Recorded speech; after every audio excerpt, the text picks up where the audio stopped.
અમદાવાદમાં આજે એક એવો કિસ્સો સામે આવ્યો છે જે સાંભળીને તમે પણ ચોંકી જશો। લોકો ઘરેણાં ખરીદે છે પરંતુ તેને સાચવવા બેંકમાં લોકર ખોલાવે છે અને પોતાના કિંમતી ઘરેણાં ત્યાં મૂકે છે અને પોતાના કિંમતી દાગીના સુરક્ષિત હોવાનો અહેસાસ કરે છે। પરંતુ જો બેંકમાંથી જ ઘરેણાં ગાયબ થઈ જાય તો બેંક લોકરમાં ઘરેણાં રાખતા પહેલા ચેતજો, નથી સુરક્ષિત તમારા બેંકના લોકર। લોકરમાંથી થાય છે ઘરેણાં ગાયબ। જી હા, બિલકુલ સાચું સાંભળ્યું તમે। શહેરના આશ્રમ રોડ પર આવેલી ઓરિએન્ટલ બેંકમાં એડવિન સિંઘ, જે પોતે નિવૃત્ત ડીવાયએસપી છે, 1991માં લોકર ખોલાવ્યું હતું। ત્યારબાદ તે કાયમી પોતાના ઘરેણાં બેંકના લોકરમાં રાખતા હતા। ગત 24 એપ્રિલ 2012થી 30 નવેમ્બર 2013 સુધી લોકર ધારક એડવિન સિંઘ દ્વારા લોકર ખોલાયું ન હતું। જ્યારે 30 નવેમ્બરે લોકર ખોલ્યું તો તેમાં પડેલા સોના ચાંદીના ઘરેણાં અને રોકડ મળી 34 લાખની મત્તા લોકર ખોલતા ગાયબ હતી। આમાં ફરિયાદીનું લોકર 24/4/2012થી 30/11/2013 સુધી ઓપન થયેલ ન હતું અને ફરિયાદના કહેવા મુજબ 24/4/2012ના રોજ એણે એના પોતાના લોકરમાં ચાંદીના તથા સોનાના ઘરેણાં, જેની આશરે કિંમત, હાલની કિંમત 34,95,000ની થાય છે, એ મૂક્યા હતા અને 30/11 જ્યારે ઓપન કરવા આવ્યા ત્યારે એમના ઘરેણાં અંદર હતા નહીં, એટલે એમણે ફરિયાદ આપી છે।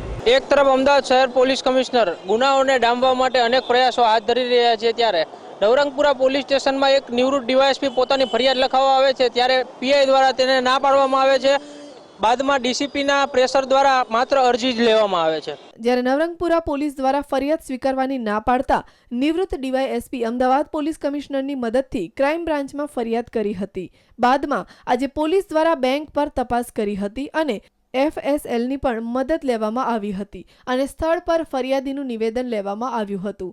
ફરિયાદીએ આક્ષેપ કર્યો છે કે ચોરી કરવામાં બેંકના કર્મચારીઓની જ સંડોવણી છે।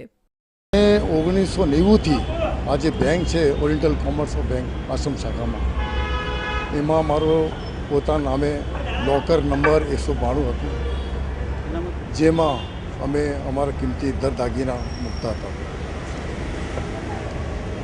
છેલ્લે તારીખ 24/4/2012ના રોજ હું અને મારો સન બેંકમાં આવેલા, બેંક ઓપરેટ કરેલું અને જોયું તો અમારી તમામ વસ્તુઓ જેમની તેમ હતી। ત્યાર પછી તારીખ 30/11/2013ના રોજ અમે ફરીથી અમારો ઓપરેટ કરવા આવ્યા। જોયું તો જેમાં જે તાળું હતું અમારું પોતાનું નકુચા સાથે, એ તાળું હતું નહીં અને પેલા બેંકના ક્લાર્કે બેંક ખોલી આપતા અંદર જોયું તો અમારું આખું લગભગ ખાલી જેવું હતું। હાલ FSLની મદદથી તપાસ ચાલુ કરી છે અને આરોપીઓ સુધી પહોંચવા ચક્રો ગતિમાન કર્યા છે। ત્યારે મહત્વનો સવાલ અહીં એ છે કે એક નિવૃત્ત પોલીસ અધિકારી સાથે ચોરીનો બનાવ બને છે ત્યારે પોલીસ તેની પણ ફરિયાદ લેતી નથી, તો સામાન્ય લોકો પોલીસ પાસે સુરક્ષાની શું આશા રાખે? અને જો નિવૃત્ત ડીવાયએસપીની વાત માનીએ તો ઉચ્ચ અધિકારીઓના કહેવા બાદ પણ નવરંગપુરા પોલીસ સ્ટેશનમાં પીઆઈ ફરિયાદ નથી લેતા। ત્યારે એ સવાલ ચોક્કસ સામે આવે છે કે પીઆઈ PM સરવૈયા પાછળ કયું પરિબળ કામ કરી રહ્યું છે કે તેઓ ઉચ્ચ અધિકારીને પણ ગણકારતા નથી। કેમેરામેન ગુરુ બક્ષ સંધુ સાથે કશ્યપ જોશી, ન્યૂઝ ઓનલાઈન, અમદાવાદ।